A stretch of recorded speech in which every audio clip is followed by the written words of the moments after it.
platform.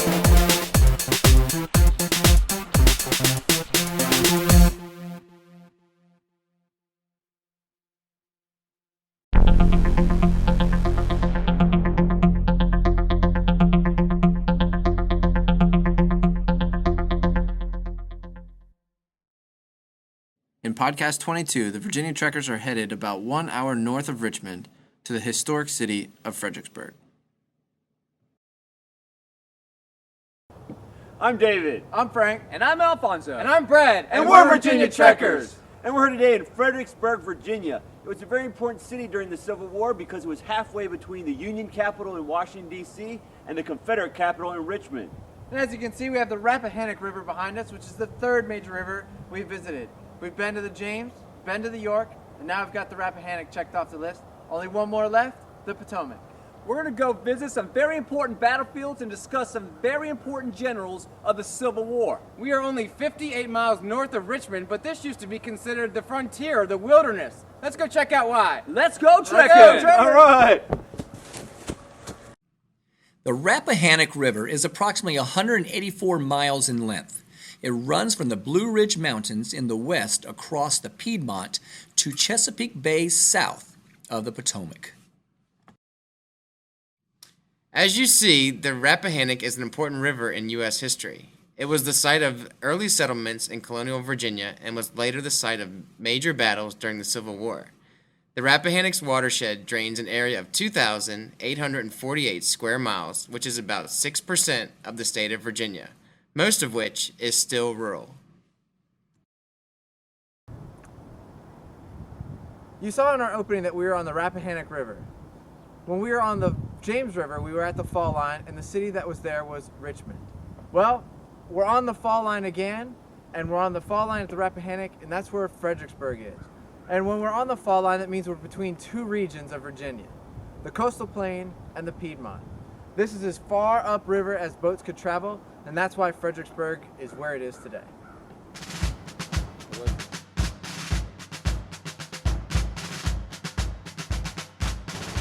The Battle of Fredericksburg started here in the streets, right here in the alleys. When the Union soldiers started to cross the Rappahannock, sharpshooters in buildings started taking the guys out before they could cross the Rappahannock.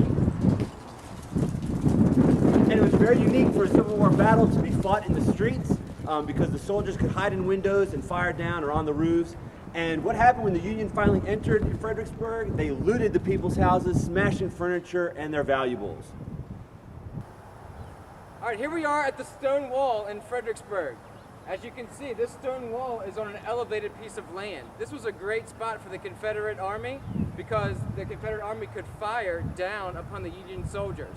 Now, the Unions were commanded by General Burnside, and General Burnside thought that he could take this elevated land from the Confederates. Little did he know, it was going to be a lot harder than he thought. Many soldiers died in the Union, and the soldiers were lined up behind this wall, 4 in a row, just ready to fire as the Unions approached. Now, as you can see at the top of the hill, the artillery was located up even higher. So with the soldiers down here, the infantry firing their guns, the artillery were firing cannons as well. It'd be a pretty tough defeat for the Unions, and they suffered many, many losses. So the brave soldiers were coming up this field, up the hill. The Confederates were behind the wall shooting at them. We're charging. Shoot!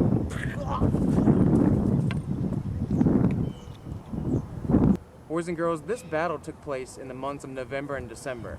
It's going to be really cold outside. At nighttime, the soldiers would just sleep behind the wall, and there was no firing. There was a ceasefire. There were even some brave Confederate soldiers who hopped over this wall and helped some of the Union soldiers that were wounded by giving them some water. We've come up the hill now from the stone wall, down where you saw Alfonso and Brad and Dave, and now we're at the top of Mars Heights. And this is a huge advantage for the Confederates because they're above all of the Union soldiers that were trying to attack Fredericksburg. There were 9 of these cannons up on this hill, and they would bombard the Union soldiers all day long. Many of the Union soldiers that died during the Battle of Fredericksburg are buried here. Most of these men are buried in unmarked graves because we do not know their names.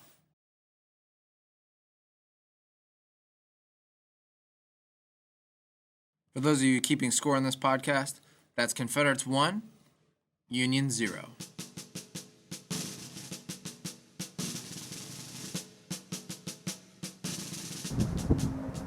You can imagine Abraham Lincoln's disappointment when he found out that his troops were defeated at Fredericksburg. That led him to promote a new general, General Joseph Hooker.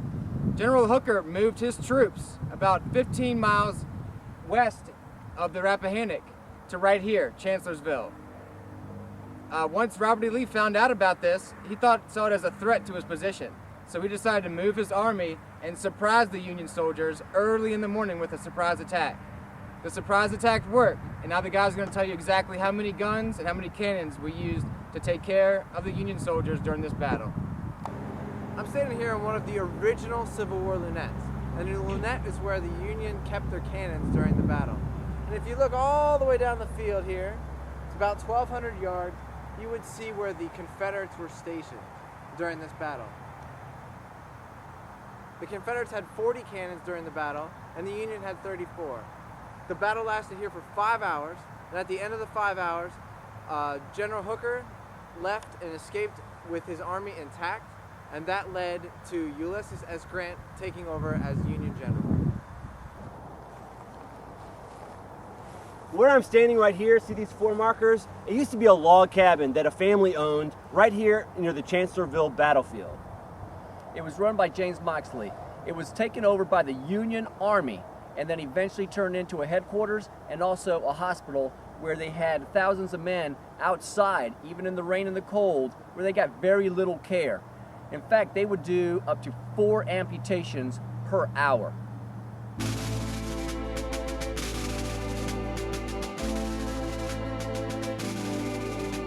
Thomas Stonewall Jackson lived from 1824 to 1863. He was a Confederate general in the Civil War. He was born in Clarksburg, Virginia, which is now West Virginia.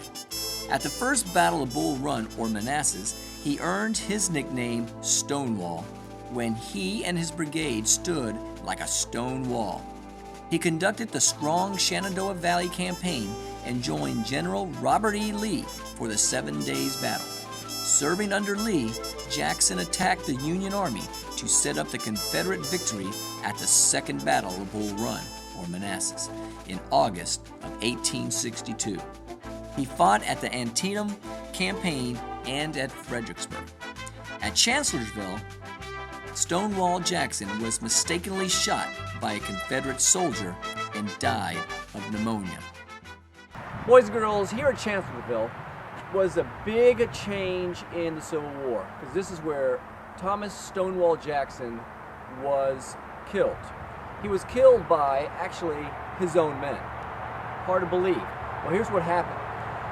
He and his officers were coming back from reconnaissance. Then, as they came back, there was some firing. It was just a random firing. Someone yelled, "Cease fire! You are shooting on your own men." But then the person in charge of the other brigade said, "That's a lie. Men, give it to them." And there was tons of fire going off. And when it was all over and done with, Stonewall Jackson was shot 3 times. 2 in his arm and 1 right through his hand. A week later, Stonewall Jackson died. Frank and I are standing in front of a typical 1860s farmhouse. But as Frank's going to tell you, this house served a lot of different purposes other than just being a regular farmhouse. During the Civil War time, this place was crazy. At one point, Robert E. Lee came here. Ulysses S. Grant came here for the Union. Battles were fought here. This was a field hospital. So there were a whole lot of things going on during the 1860s, during the Civil War here at this house. The 4 of us are here for a very special reason. We're going to take a quick little walk about 100 yards from here and show you guys something really cool. Just imagine if you were in your house and all of a sudden the Army said, "We need to use your house as a hospital." Well, that's what happened to this family. Hey boys and girls, we talked a little bit earlier about Stonewall Jackson and how he got shot.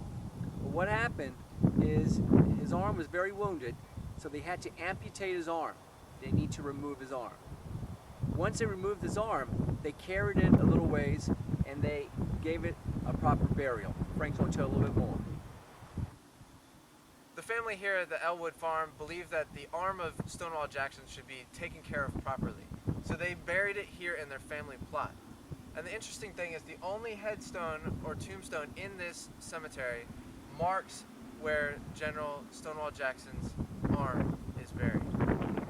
When Stonewall Jackson died, things started to change for the South.